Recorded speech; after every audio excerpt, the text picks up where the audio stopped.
श्री शिवाय नमस्तुभ्यम। दोस्तों, पूज्य गुरु जी ने कहा कि अगर आपके जीवन में धन संपदा की बहुत ज्यादा कमी चल रही हो, आपके जीवन में लगातार दुर्भाग्य और दरिद्रता बनी हुई है, आपको पैसे कमाने का कोई भी रास्ता नजर नहीं आ रहा है, या फिर आपके जीवन में संकट बहुत ज्यादा है, कष्ट और विपत्तियां बहुत ज्यादा हैं, आप कोई भी कार्य शुरू करना चाहते हैं लेकिन आप उसमें लगातार असफल हो रहे हैं, आपकी कोई भी ऐसी मनोकामना है जो परिपूर्ण नहीं हो पा रही है, तो पूज्य गुरु जी ने कहा कि सावन और अधिक मास के मिलन वाला ये सोमवार आपको अपने हर कार्य में सफलता दिलवाएगा और आपके जीवन में भी धन धान्य की वृद्धि होगी। इसी के साथ अगर आपके जीवन में कोई संकट या विपत्ति है तो वो भी महादेव की कृपा से बहुत ही जल्द समाप्त हो जाएगी।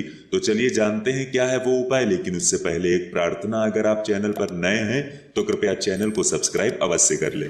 देखिए, पूज्य गुरु जी ने कहा कि सावन और अधिक मास के मिलन वाला ये सोमवार का दिन महादेव को प्रसन्न करने के लिए बहुत ही उत्तम होता है, इसलिए आप इस सोमवार के दिन या फिर आने वाले अगले सोमवार के दिन इस उपाय को करने से बिल्कुल भी नहीं चूकेंगे। देखिए, इस वीडियो में हम पूज्य गुरु जी द्वारा बताए गए 2 विशेष उपायों के बारे में बात करेंगे। इनमें से जो भी उपाय आपके लिए आसान हो वो उपाय आप कर सकते हैं, लेकिन उससे पहले सामने स्क्रीन पर आपको एक प्रश्न दिखाया जा रहा है। इसमें आपको बताना है कि रुद्राक्ष का वृक्ष कैसे उत्पन्न हुआ था, महादेव के आंसुओं से या फिर माता पार्वती के आंसुओं से। जो भी उत्तर सही है उसको कमेंट करके जरूर बताइएगा। अब इसके बाद बात करते हैं पूज्य गुरु जी द्वारा बताए गए पहले खास उपाय के बारे में। देखिए, इस उपाय के लिए आपको थोड़ा सा शहद ले लेना है। शहद आपके दुर्भाग्य को समाप्त करता है और आपके जीवन में सौभाग्य की वृद्धि करता है।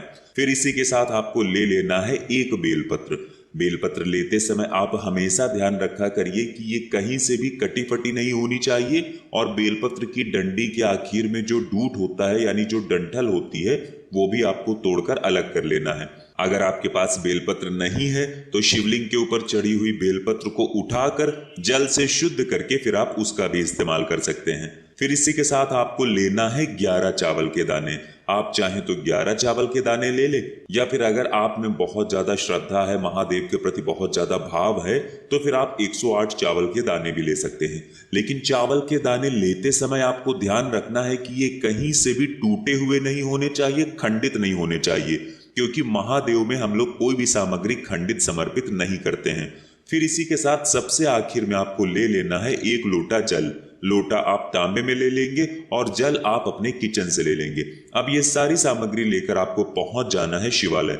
पूज्य गुरु जी ने कहा कि ये उपाय आपको इस सोमवार के दिन करना है, और ये सोमवार सावन और अधिक मास के मिलन वाला सोमवार है, इसलिए ये उपाय आपके पूरे के पूरे जीवन को बदल कर रख देगा, आपकी सारी समस्याओं को समाप्त कर देगा।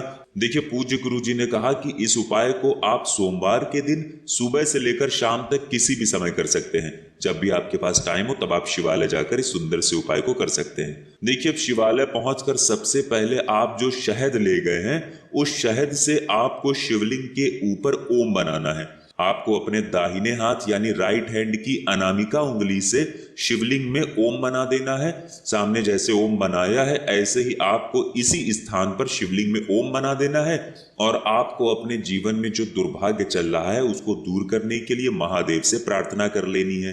फिर इसी ओम के ऊपर आपको ये चावल के दाने समर्पित करने हैं। देखिए, अगर आप 11 चावल के दाने लेकर आए हैं तो आप एक एक करके श्री शिवाय नमस्तुभ्यम मंत्र का स्मरण करते हुए एक एक करके ये चावल के दाने इसी शहद के ऊपर समर्पित कर दीजिए। जिस शहद से आपने ओम बनाया है इसी ओम के ऊपर आप एक एक करके चावल के दाने समर्पित करते जाइए और श्री शिवाय नमस्तुभ्यम मंत्र का स्मरण करते जाइए। फिर इसके बाद आपके पास जो एक बेलपत्र है उस बेलपत्र को आप अपने दाहिने हाथ यानी राइट हैंड में रखिए, और आपके जीवन में जो भी समस्या है, जो भी दुर्भाग्य है, चाहे वो आपके व्यापार से संबंधित हो या फिर धन से संबंधित हो या फिर आपके घर में हो रहे किसी भी प्रकार की समस्या से संबंधित हो, तो उसको दूर करने के लिए आप महादेव से प्रार्थना कर लीजिए, और फिर ये एक बेलपत्र आपको शिवलिंग के ऊपर समर्पित कर देना है। फिर सबसे आखिर में आप जो 1 लोटा जल लेकर गए हैं उस जल को आप धीरे धीरे शिवलिंग में समर्पित करते जाएंगे और लगातार शिव महापुराण के मूल मंत्र श्री शिवाय नमस्तुभ्यम का स्मरण करते जाएंगे। पूज्य गुरु जी ने कहा है कि जल आपको इतने धीरे समर्पित करना है कि जल समर्पित करते करते आप कम से कम 11 बार श्री शिवाय नमस्तुभ्यम मंत्र का जाप जरूर कर लिया करें। फिर इसके बाद आप महादेव के सामने बैठकर 1 या 2 मिनट श्री शिवाय नमस्तुभ्यम मंत्र का या फिर ओम नमः शिवाय मंत्र का जाप करते हुए फिर वापस अपने घर आ जाएंगे। गुरु जी ने कहा कि अगर हम सावन और अधिक मास वाले सोमवार के दिन ये उपाय करते हैं तो हमारे जीवन में ऐसी कोई विपत्ति नहीं, ऐसी कोई समस्या नहीं जिसका समाधान हमारे महादेव ना कर सके। तो आपको इस सोमवार में ये उपाय जरूर करना चाहिए। अब इसके बाद बात करते हैं पूज्य गुरु जी द्वारा बताए गए दूसरे आसान से उपाय के बारे में।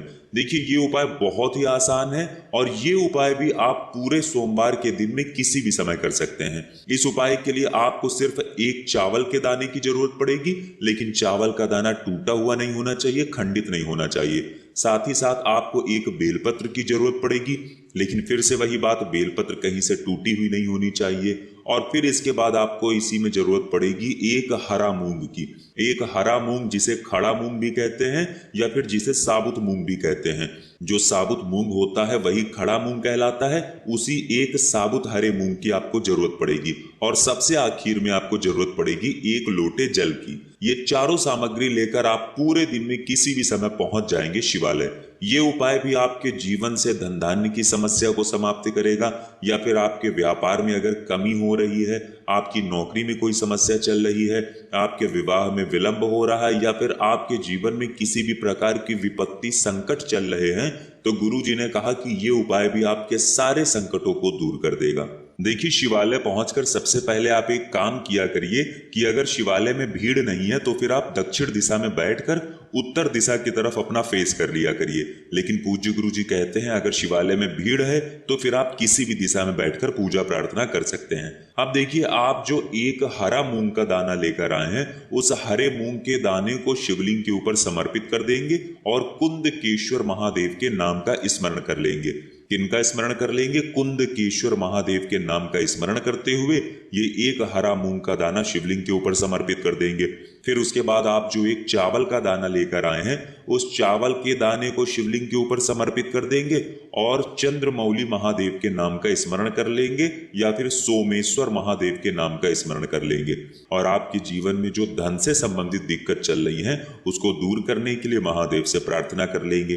फिर उसके बाद आप जो एक बेलपत्र लेकर आए हैं, उस बेलपत्र को अपने हाथ में रखिए और आपके जीवन में जो भी संकट है, जो भी कष्ट है, जो भी दुविधा समस्या चल रही है, उसको दूर करने के लिए आप महादेव से प्रार्थना कर लीजिए। देखिए, बेलपत्र महादेव को बहुत ही प्रिय होती है, क्योंकि पूज्य गुरु जी ने कहा है कि बेलपत्र माता पार्वती के आंसुओं से उत्पन्न हुई है। इसलिए बेलपत्र जो होती है वो महादेव को बहुत ही प्रिय होती है। इसलिए आप कोई भी उपाय करें तो एक बेलपत्र शिवलिंग में जरूर समर्पित किया करें। अब देखिए, ये बेलपत्र आप अपने हाथ में रखकर महादेव से प्रार्थना करते हुए फिर उसके बाद ये बेलपत्र आप शिवलिंग के ऊपर समर्पित कर देंगे। ध्यान रखेंगे कि बेलपत्र की चिकनी साइड का हिस्सा शिवलिंग में टच करेगा और बेलपत्र की जो डंडी होगी वो जलाधारी की तरफ रहेगी। सामने जैसे बेलपत्र रखी गई है शिवलिंग के ऊपर, ठीक ऐसे ही आपको एक बेलपत्र शिवलिंग के ऊपर समर्पित कर देना है। इसके बाद आपके पास जो 1 लोटा जल बचा है, उस जल को इसी बेलपत्र के ऊपर यानी शिवलिंग के ऊपर धीरे धीरे समर्पित करते जाएंगे और लगातार शिव महापुराण के मूल मंत्र श्री शिवाय नमस्तुभ्यम का या फिर ओम नमः शिवाय का स्मरण करते जाएंगे। पूज्य गुरु जी ने कहा कि सोमवार का दिन वैसे भी महादेव को बहुत ही प्रिय होता है और इस सावन और अधिक मास में पड़ने के कारण इस सोमवार की महत्वता और भी अधिक बढ़ जाती है। और अगर हम इन दोनों में से कोई भी एक उपाय कर लेते हैं तो हमारे जीवन के सारे विघ्न, सारे संकट, सारी समस्याओं का समाधान महादेव की कृपा से बहुत ही जल्द हो जाता है।